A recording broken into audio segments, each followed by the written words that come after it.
What's up, everybody? Welcome to another episode of The Throw Show, the recap from the outdoor opener and the monster indoor NCAA weekend. Trevor, what were you most what were you most surprised by? High school nationals. High school nationals, yes, yeah. 2 nationals. What were you most surprised by from this past weekend?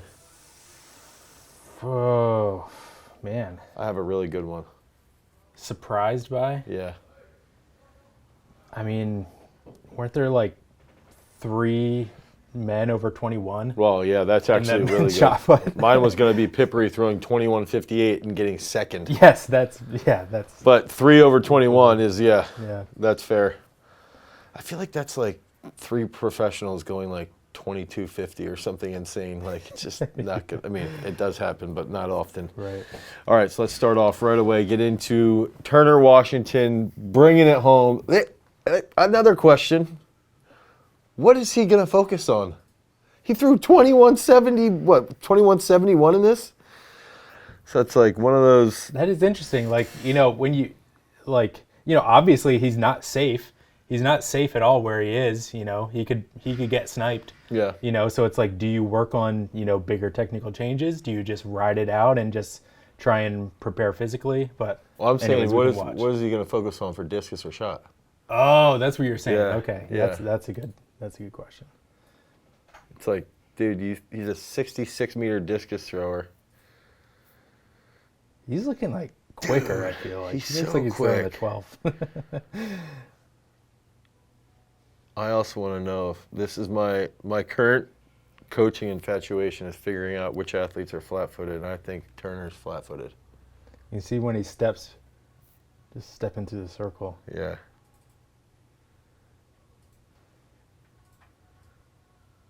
I think the one thing that he and Urinde show, there's a couple other throws here, is, just solidifying. Oh wait, how do I do this? I feel like you should be running that mouse here, Trevor. I like this throw a lot too here. Really good. Always good celebration. Boom, boom, with a chest bump or chest pound. I think it solidifies Blue Tricks probably top 2 or 3 collegiate coaches of all time, if not the best of all time. Yeah. I feel like he quite possibly just took back the #1 collegiate coaching spot. That would be a really fun thing for us to do, to make like a top 5 collegiate coaches for throwing. There's guys we'd have so many people angry at us. There's guys that do that for football. That's true. It sort of changes year to year, but I think it's just fun. Yeah, it would be enjoyable. But seeing Urinde's technique, seeing Turner's technique, I think they look phenomenal. Maybe they have a couple of quirks here and there. One thing I wanted to point out too is like Pippery's movement looks really, really smooth. And comparing him to Turner, they're very similar techniques, and it's similar to Krauser, and they all have that similar. Holds back over the right so well in the middle. Yeah. As his left gets to the front. Yep. Huge bomb. Yeah. So that competition was absolutely insane. And then here's guys. I think this is 21-27. It's just so nonchalant, the fact that this doesn't get near the praise it deserves because it's third, this is a massive throw. Right. This is a bomb. This is a championship winning throw, probably 95% of the time. Yeah, that's huge. It's cool to see. He's throwing well. It looks good. That looks like phenomenal throw. Yeah. Absolutely. I think too, it's like watching these guys, like technique-wise. It's all, the most technically precise throws. Actually, I wanted to watch CJ Licata gets 8th place here. I think he's really? Good throw. Jordan, New Jersey's finest. Great celebration. Yes. He was so thick.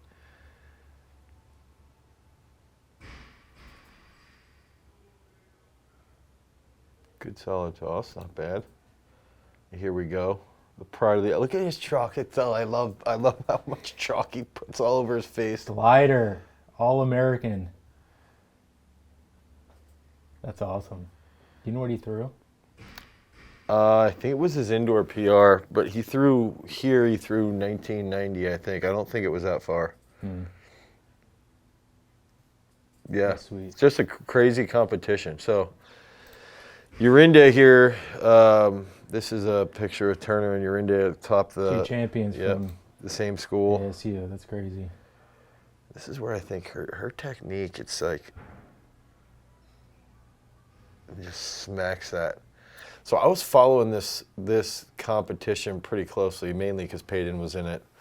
And I sort of wanted to see where she would finish.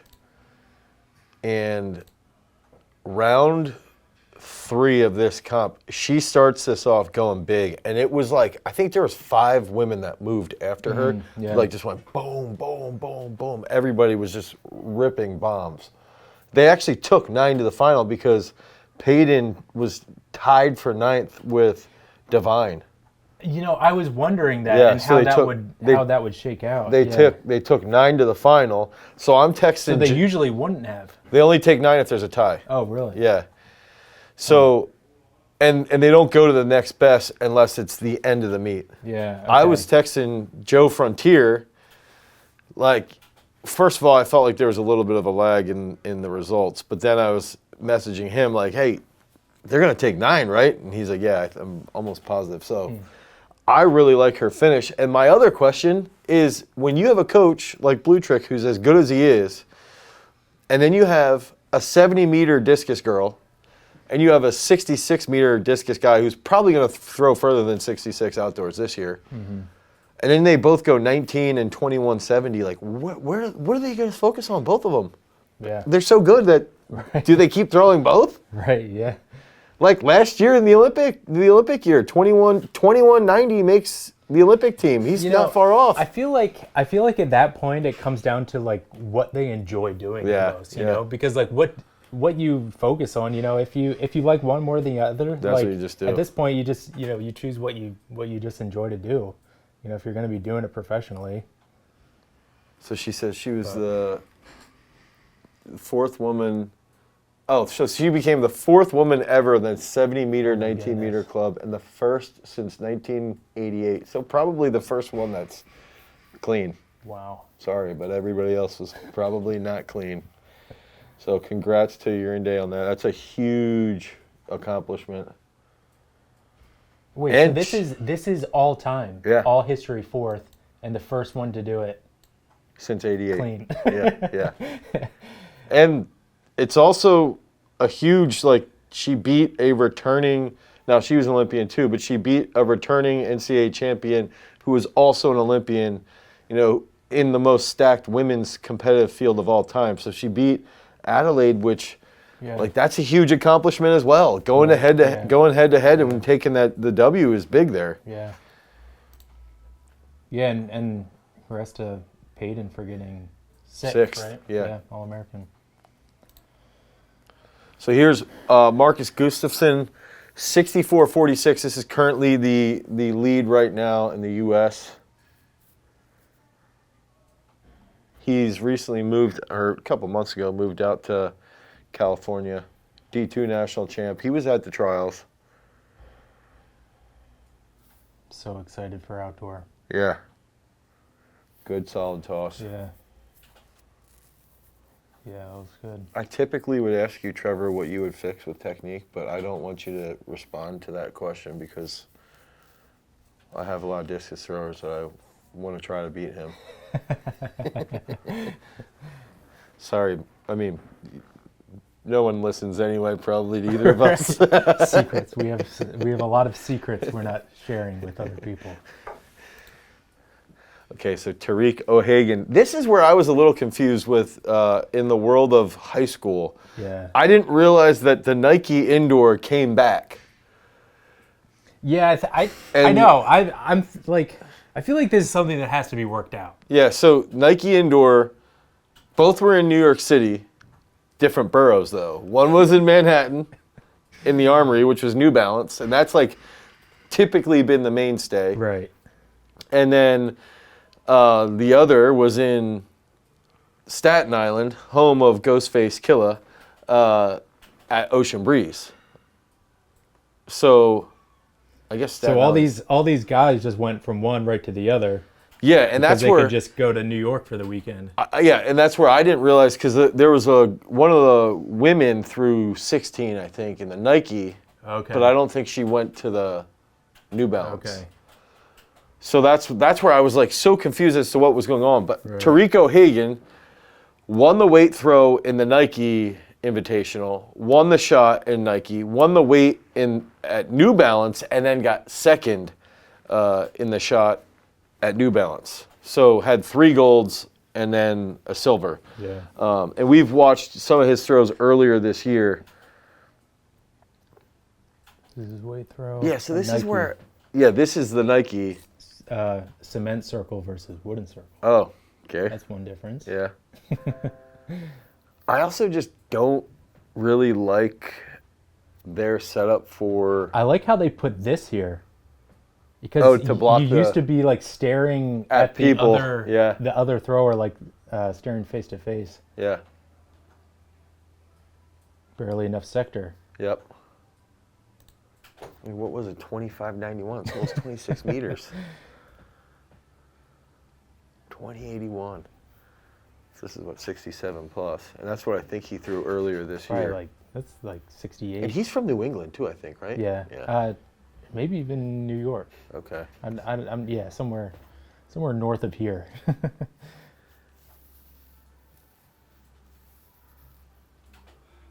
Yeah. What do you see in his throw? I think he's a little long off the left. Just collapses a little bit out of the back. Yeah. Nothing terrible though. He'd probably fix that in 2 training sessions. Right. He's also wired. You can just see how like explosive he is. How far is 26 meters?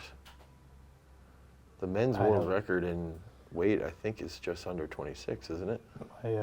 My conversions don't go out that far in my head. It goes to 23. Right. 23:30 is about where it stops.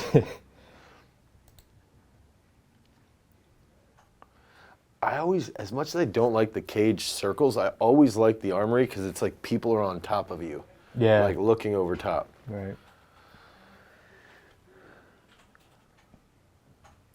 Yeah, and I feel like here he might be a little bit longer off of his left, which gets him a little tighter at the front. Like there's a little stall almost. Yeah, and I think I think this just goes back to like high school kids. They especially a bigger kid, they don't have as much time to develop like.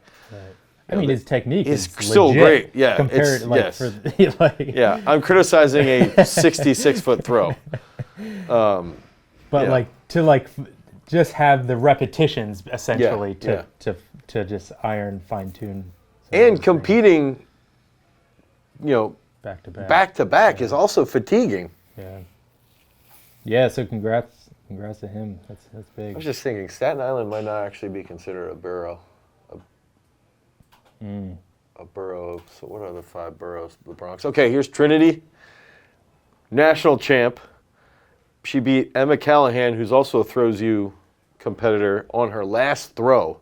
Both girls were up over 48, 10, 49 feet. Left cuts in, boom. And this is our 4th indoor national champ in 5 years with 4 different women. Is that correct? Yeah. And the other year was a runner-up. Yeah. Really. That's just such a solid freaking throw. I mean, she could have stayed on her right a little bit longer, but left cuts well. Maybe a little over-rotated. Right's a little bit late, but... That's her PR, right? Yeah. PR and at That's the right awesome. time. Yeah, seriously. And I bet, this could be fact-checked, but she's probably very likely the first left-handed female shot putter. To win nationals? Yeah, I mean, but odds are in favor That's of that definitely statement. odds are in favor of that. But someone correct us if there's someone else out there. So congrats to Trey. So Shay, I think you say it's Shay Taiwu. I don't know if that's exactly how you pronounce it. But this was, I think, the third furthest throw ever behind That's insane. Brittany Riley, and then Gwen Berry has a world record. So I think this is the third furthest throw ever. So John Smith has coached the top 3 weight throws in the history of the women's weight. Yeah. 25-55. Wow. Oh, yeah, and notice 1 centimeter away from the collegiate record, which is just crazy. Great throw. Yeah. And the Ole Miss women's team just absolutely destroyed. Yeah, they won 1-2. Yeah. Yeah, that's nuts. Okay, so Bobby Colantonio, one of the things here that's really cool is that he, suffered from cancer, I think 2 or 3 years ago, recovered, and has just been busting his butt, getting back and training hard, crushing everything. And here he is years later, 2 or 3 years later, and goes on to be I love that celebration. the celebration champion and the NCAA champion. I think that's such a cool feat. Mm-hmm. And just with the depth of, the NCAA, like, to just storm back like that, and, like, I don't know, it's incredible. yeah, I think it's awesome. It's cool to see what people can do and what people are capable of and how motivated they are. And I think all of us could use an inspirational story like this where it's like, dude, you're down in the dumps and you're having a bad day, Yeah.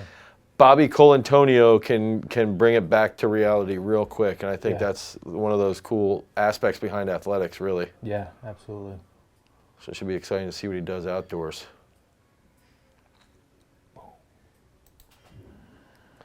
Okay, so Conrad Bukawecki, 2191. What are your predictions for Indoor Worlds, Trevor? I don't know. It's, the tough part is I feel like I always see all these marks, and always in my head I'm like, there's going to be 5 guys over 22 meters. Yeah. And some frustrating reason, it never happens, and I want it to happen. And I don't know. I guess there hasn't really been that many people over 22 this year, but a lot of guys like high 21s. So, I don't know. It's tough. So they're this weekend. Yeah. They're this weekend. Yeah, and with Krauser, Ponzio, Zane Weir, Awatunde, man, who else am I missing? Stanek, Bukawecki. I feel like I just named so many people, but I'm going to go Krauser takes the W. I want Josh Kent in second. I'm such a homer. I'm such a homer where it's like I want Awatunde to go out and smash one and get second. And then that third spot's going to be, it could be Conrad, it could be Zane Weir, it could be I could Ponzio. definitely see Zane. Yeah, I think he's been throwing really, really well. The only interesting part is that they just threw in Portugal outdoors, so I don't know if they're coming back indoor or what. Oh, that's true. Yeah, but regardless, this is a massive throw. Yeah, it's a big bomb. He looks like he cleaned up a little bit from. He didn't look great at the Olympics. He didn't perform as well as he could have. I think he grounds well with his right. And then we got the greatest of all time. 2 kind of crazy light throws here. You know what I wanted to point out? When he comes out of the back, watch his left heel drop. And I wonder if that's what sort of shuts down his finish, his left heel. So he doesn't rotate as well. It's like his left's just slightly later. That's like where all of the old rules guys they got rid of him. Got anger at his heel coming down on the edge of the toe. The foul. That's a foul. Next thing you know, he's going to step over the stop board. Don't you know that's a foul in practice? Did he always stagger this much? I feel like maybe I feel like he seems a little more staggered than he has been. He might be. And maybe he does that for the light shot. I don't know. That's true. Yeah, I want to go back and look at that. So this is an 80-foot throw. We didn't say that. Yeah, it's an 80-foot throw. I had thought, and this could be completely false, I thought I saw somewhere online that was 14. But dude, I was also thinking like I think he'd throw a 14 further than that. Right. Yeah. Right. And I also know he had some elbow issues, so that might even be a 15. Right. That he's throwing 80 feet. That's very possible. I will not say that's impossible. But here we have 115 feet shot put throw. Is that how far 35 meters is? I think so. Because I think Holy 36 cow. and some change is 120. Oh, it has it. It has it right here. Wow, Yeah. I didn't even notice that. Where is this at? I don't know, but apparently this is in 2017. How does his elbow handle that? Right. Yeah, that's. And like the other question is like, is he training the 4K or is that a, Was that just like for a fun like? Yeah. I want to see his technique with this. Left was a little bit later than normal. Stepped over the stop board. Yeah, I wouldn't count this.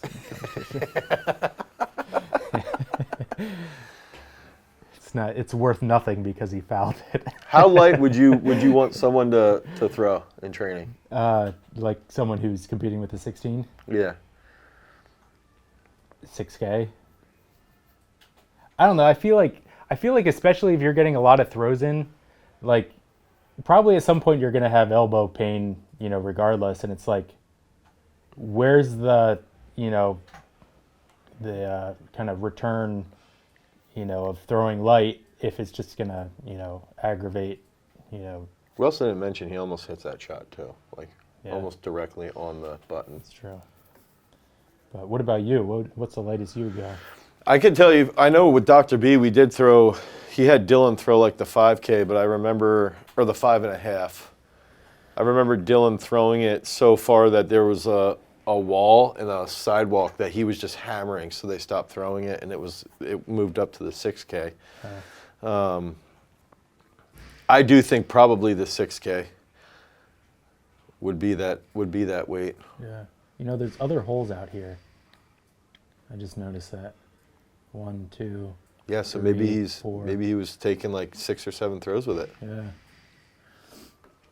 It could be too, like if you think about overspeed training for sprints, they do that as they get closer to a peak. Right. It's like that kind of like range throwing almost. Like, hey, if you can throw 76 feet with the lighter shot, like you can kind of mimic that same feeling with the competition shot. For all of us throwing 76 feet out there. You didn't throw 76?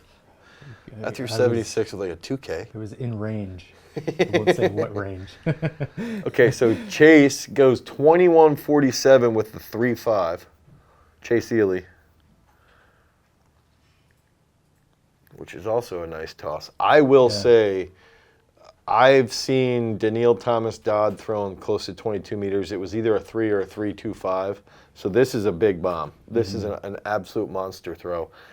I've always felt like what women threw with an 8-pounder in practice, if they took caffeine and they were in a competition, they could probably rip, or a 3.75's like 8.1 pounds. Like I think, you start getting close to what they're capable of with the 4K in comp. So seeing a 21:47, and she's prepping for Indoor Worlds as well, which is going to be a crazy comp. There's a lot of women up over Honestly, 1950. I am way more excited for the women's shot comp than the men's. I think there's like 8 women that could win. Yeah. Whereas with the men, it's like 8 guys that can get second. Yeah. Right. Yeah. It's basically what the competition is. But who knows? Maybe we'll see. Wait. Before we get to this, Ryan Krauser's never won An Indoor Worlds. No. So I mean that is a very big deal. Like if he wins, I believe he would be the only one to have done it. He's only won 1 world title. Only. Can you believe that? Outside of the Olympics, Right. 1 world championship. I mean, and that's the thing. Like 2 years ago, he wasn't really the outstanding thrower. He was, but he was in contention by a centimeter. Right. Yeah. I'm excited for indoor worlds. There's so many, like the women's hurdles, the women's 60 is going to be crazy. There might be world records in 2 or 3 events as well on the track. It's just going to be crazy. The men's shot world record might get broken. Like there's crazy stuff that's happening. Mondo's going to go and break the pole vault world record. Real quick, Ryan Krauser does not have a world title. Yeah, he doesn't. Why did I think they won in 19? Yeah, I don't think Kovacs won in 19, so he actually hasn't won a single world title. Wow. So in order to pull off the trifecta, he has to win this indoors and outdoors in the fall. Yeah. In my head, he had won 19 knowing that Joe dropped that huge bomb on his last throw. I don't know why I thought that. Yeah. So here's Zane Weir and Ponzio. Both of them went huge.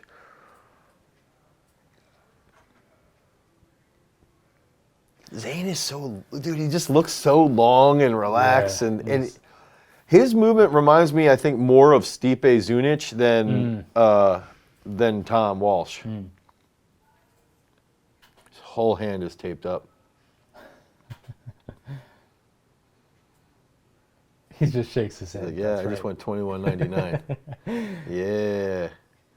I think like the cool thing about this indoors too, like, after each Olympics, there's kind of like a changing of the guard a little bit. Like, and there's just a lot of new people. A lot of them were at the Olympics, but, they're really coming on to the scene now, kind of in the front ranks. And then Nick Ponzio, this throw here is nice. Good movement.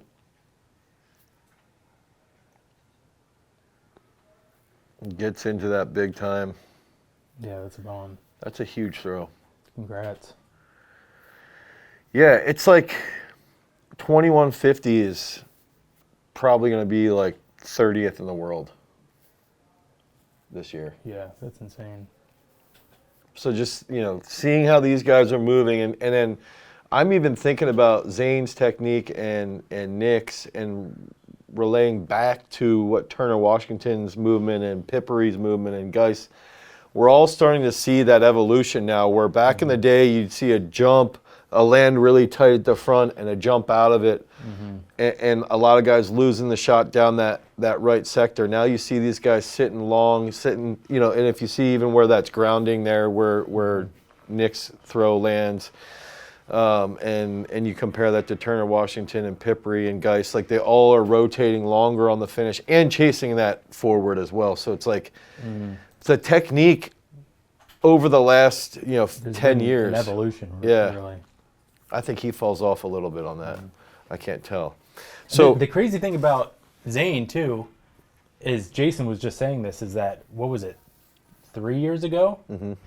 He was his PR was like 17 meters. Yeah. And his season best was like 1580 or something. I think it was him who threw really well in 19 though. It was either him or the other Italian guy. So I think the next year Fabrino, I think they both threw well in Doha, but I think Fabrino threw the best and he made the final. Yeah. But like that's insane. Like I can't even do the math. Like 5 meters. I think 4 or 5 meters. That also speaks to he's big, he's tall, and it speaks to the development period of a bigger person. If you're constantly growing, it takes you so long to adapt to the new coordination that you have to create. Yeah. So that's where people struggle to see, like, why aren't super heavyweights in weightlifting as strong pound for pound as guys that are 75 kilos? Well, it's because guys that are 75 kilos have 5 or 6 years of development in that frame, whereas Zane Weir is a good example here. He doesn't have as much time at that body size, and now he's really grown into it. Right. Or become more coordinated. Not that I needed to go into that. This is where Frick went 1970, though. Yeah. Frick had, Eric Favors had 1970, 1960, 1948, I think. And here we're talking about Ghostface Milla. Throwers Universe is, Yeah, so we have our first... Still killing it with the throwers news. So, yeah, as usual. Yeah. We have... Who's that? That's me. He looks... Dude, He looks bigger than I've seen recently. Enormous there. Like, what did I weigh? April 1st is our first Throws U competition in the shot. And then we have 3 others. We're going to have a last chance meet. And that was when I had said, what was the date? It was like May. It was the week before Tucson, I think, or it was the week after Tucson that I'd said we would do that. But I haven't heard, anyone taking you up yet. No. I think Nick said he would be willing to, but we'll see what happens. Not that it has to happen, but I thought that was something that could add some spice to the throwing world. Yeah. Although I just got my new teeth today. Caitlin might not be happy about that offer. Sorry, put that money into Dave's teeth. Just kidding. No, it's still available. It's still available.